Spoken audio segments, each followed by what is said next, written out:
When a predator attacks a pufferfish, its instinct is to protect itself by inflating its body with water or air. This action can make it almost twice as big as before, and deters most predators that are not really willing to chew on a ball. But there are other animals that see a puffed-up pufferfish as nothing more than a big, juicy meal. And as you might have guessed, they are not afraid of getting their teeth into a thorny ball either. In today's video, we will look at why pufferfish inflate when threatened, how they do it, and how some clever predators overcome this defense mechanism. As you already know, the main reason for a pufferfish to inflate is to avoid being eaten by predators. By increasing its volume, a pufferfish makes itself much less appealing as prey. And generally speaking, an increased size means being less vulnerable to predation. This is why baby pufferfish start puffing themselves up as soon as they hatch. They basically do it to protect themselves from other fish eggs, or even their own siblings that are too big for them. But why do they inflate with water or air?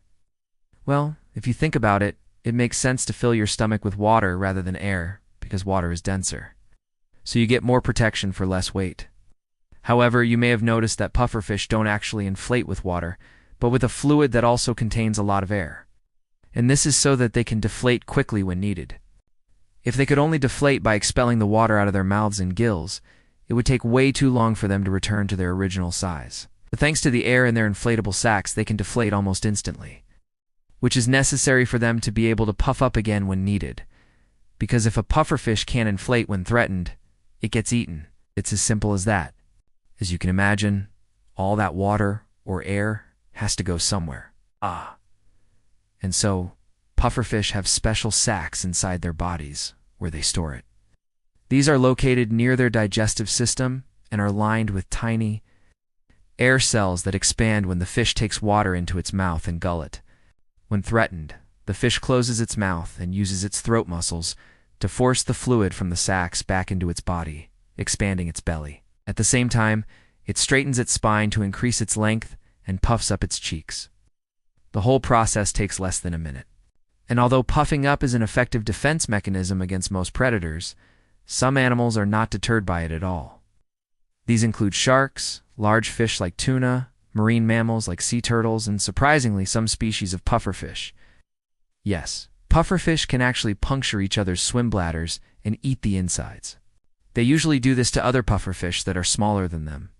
But sometimes they even attack their own kind, just to get the protein and fat found in the other pufferfish liver and ovaries. And these are actually not the only enemies of pufferfish. Birds of prey such as ospreys and herons often include them in their diet and have developed the ability to swallow them whole without choking. To be honest, it is pretty hard to come up with effective anti-predator adaptations when you live in an ocean full of hungry predators.